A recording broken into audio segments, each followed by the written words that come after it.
teachers, and my dear friends. This is Pragati Chasya, student of BA semester 2nd, student coordinator of IIC Sir. And it's my pleasure to lead you all through today's program on behalf of entire team of Institution Innovation Council IIC.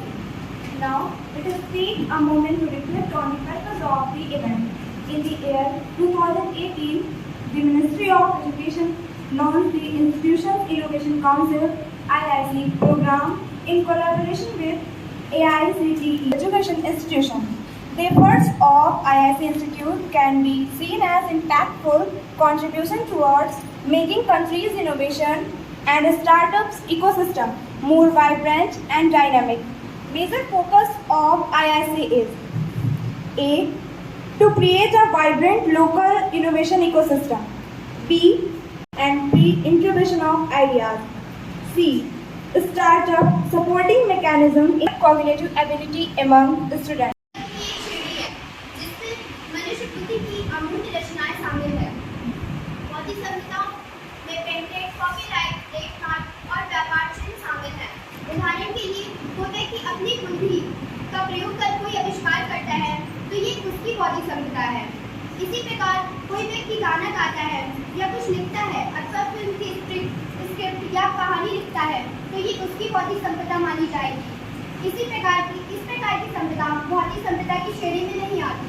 ऐसी संपदा उस विशेष व्यक्ति ने अपनी बुद्धि का प्रयोग करके बनाया है, इसलिए यह उस विशेष संपदा पर उस व्यक्ति का पूर्ण अधिकार होगा।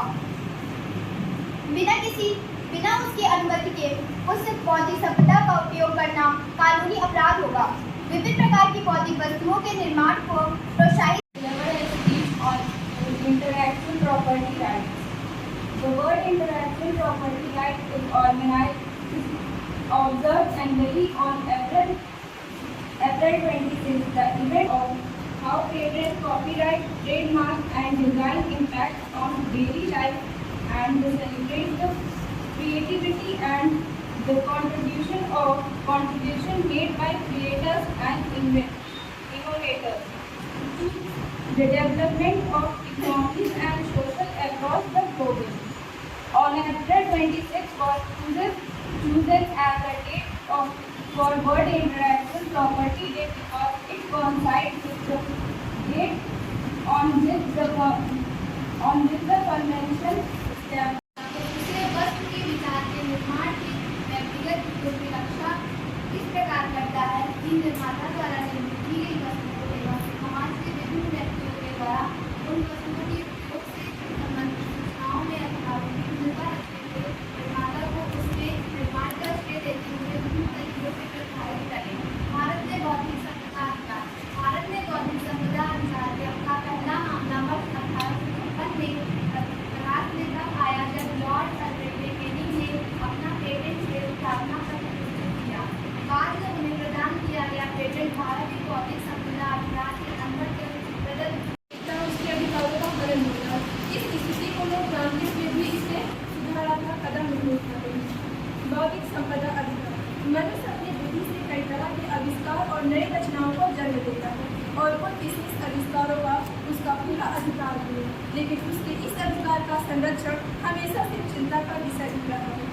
यही से बौद्धिक संपदा और बौद्धिक संपदा अधिकारों के तहत से कोई अगर मौलिक रूप से कोई रचना करते हैं और इस रचना का किसी अन्य व्यक्ति द्वारा गैर कानूनी तरीके से अपने लाभ के लिए प्रयोग किया जाता है तो यह रचनाकार के अधिकारों का स्पष्ट हनन है। व्यक्तियों को उनके बौद्धिक सृजन के परिपेक्ष में प्रदान किए जाने वाले अधिकार ही बौद्धिक संपदा अधिकार कहलाते हैं।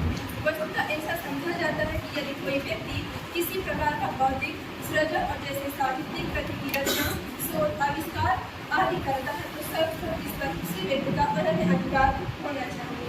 यहाँ पर यह बताना आवश्यक है कि बौद्धिक संपदा और एक निर्धारित भौगोलिक क्षेत्र के मद्देनजर दिए जाते हैं। बौद्धिक संपदा अधिकार दिए जाने बौद्धिक संपदा अधिकारों का क्षेत्र व्यापक होने के कारण यह आवश्यक समझा जाता है कि क्षेत्र विशेष के लिए संगत अधिकारों एवं संबंध नियमों आदि की व्यवस्था की जाए। जब दुनिया में बहस तेज हुई कि कैसे बौद्धिक संपदा अधिकारों की रक्षा की जाए तब संयुक्त राष्ट्र के एक अधिकरण विश्व बौद्धिक संपदा संगठन की स्थापना की मिले और इस संगठन के प्रयासों से कि बौद्धिक संयुक्त राष्ट्र के सबसे पुराने अधिकरणों में से एक है। इसका गठन 1967 में रचनात्मक गतिविधियों को प्रोत्साहित करने और विश्व में बौद्धिक संपदा संरक्षण को बढ़ावा देने के लिए किया गया था। इसका मुख्यालय जिनेवा, स्विट्जरलैंड में है। संयुक्त राष्ट्र के सभी सदस्य इसके सदस्य बन सकते हैं। वर्तमान में वो 193 देश इस संगठन के सदस्य हैं। भारत में वर्ष बना था। बौद्धिक संपदा अधिकारों के प्रकारों में कॉपीराइट अधिनियम 1957 के अंतर्गत किताबें, चित्रकला, मूर्तिकला, सिनेमा, संगीत, कंप्यूटर प्रोग्राम, डाटाबेस, विज्ञापन। About the objectives, about the functions, about the types of IPR. So I think all of you have given some ideas about the IPR. But as all the conversation, all the speech was in English, maybe some students have faced some problems. So if you are facing any problem to understand about the theme of today's program, so you can tell me, I can tell you about IPR in Hindi, or are you okay in English?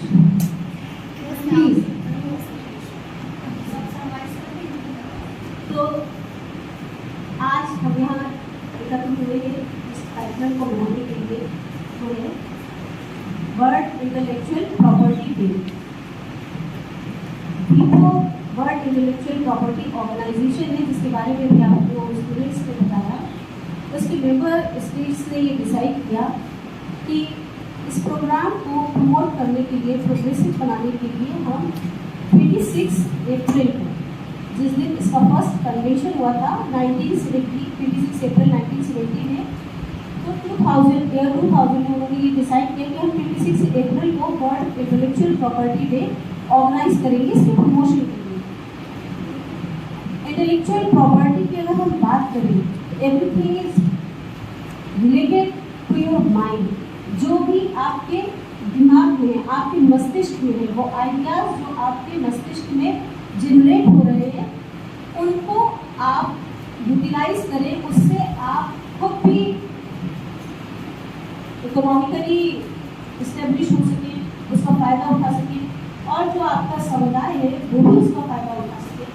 इसके लिए ये ज़रूरी है कि जो भी आपका creation है, आर्ट्स की क्रिएशन हो, म्यूजिकल क्रिएशन हो, लिटरेरी वर्क हो, किसी भी तरह क्रिएशन की आप बात करें, इन सब चीज़ों को सुरक्षित रखने के लिए, जैसे अगर आपने कुछ लिखा है उसको किसी दूसरे ने एज इट इज कॉपी कर दिया, यही होता है ना कि आप अपने असाइनमेंट किसी से शो नहीं करते कि मैंने लिखा है, अगर इसने कॉपी कर दिया तो उसको मार्क्स मिल जाएंगे, मुझे नहीं मिलेंगे। बिल्कुल यही एक कंसेप्ट है कि जो ऑथर है, जो क्रिएटर है, उसने जो कुछ भी क्रिएट किया है उसे कॉपीराइट कराना चाहिए या पेटेंट कराना चाहिए, जिसके लिए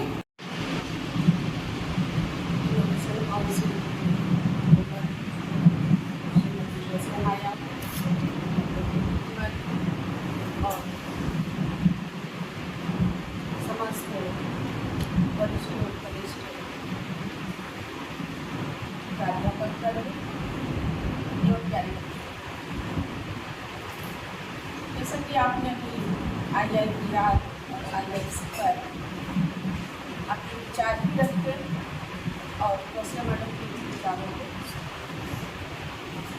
एक हमारी संस्कृत की बहुत पुरानी कहावत है, हालांकि संस्कृत जो है वो उसका भी करना हमें आवश्यक होता है, या आप लोग समझिए, पर हस्तगतम विद्या काल काले समुत्पन्ने न सा विद्या। अर्थात दूसरे के हाथ में गया हुआ धन और पुस्तक में रखी हुई विद्या, पुस्तकस्था किया विद्या, पर हस्तगतम धनम काल काले समुत्पन्ने न सा विद्या करता। अर्थात जो पुस्तक में रखी हुई विद्या है, जिसे किसी ने लिखा है, उस विद्या को आप पढ़ सकते हैं, उसका उपयोग में ला सकते हैं, लेकिन इसका आप आर्थिक ले सकते हैं, और आर्थिक फायदा भी यदि आप ले सकते हैं तो उसके विचारों को अपने मौलिक रूप में प्रस्तुत करके अपने जो उसके मूल रूप के विचार हैं उसको आप अपनी मूलतः प्रस्तुत करके किसी और रूप में नवाचार के रूप में जब आप प्रस्तुत करेंगे तो वो आपका राइट। इसी प्रकार से वसुमंडल ने बहुत डिटेल से बताया कि कैसे उसके ट्रेंड हैं, कैसे आपके प्रॉपर्टी के क्या क्या विशेषताएं हैं इंटेलेक्चुअल प्रॉपर्टी के। बौद्धिक संपदा का अधिकार, बौद्धिक संपदा का अधिकार से आप क्या समझते हैं? मूलतः विचार हैं जो आपके ओरिजिनल विचार हैं, उन विचारों से आपने किसी विशेष चीज का उत्पादन किया है या कोई विशेष वस्तु बनाई है और उस विशेष वस्तु को आपने अपने कॉपीराइट में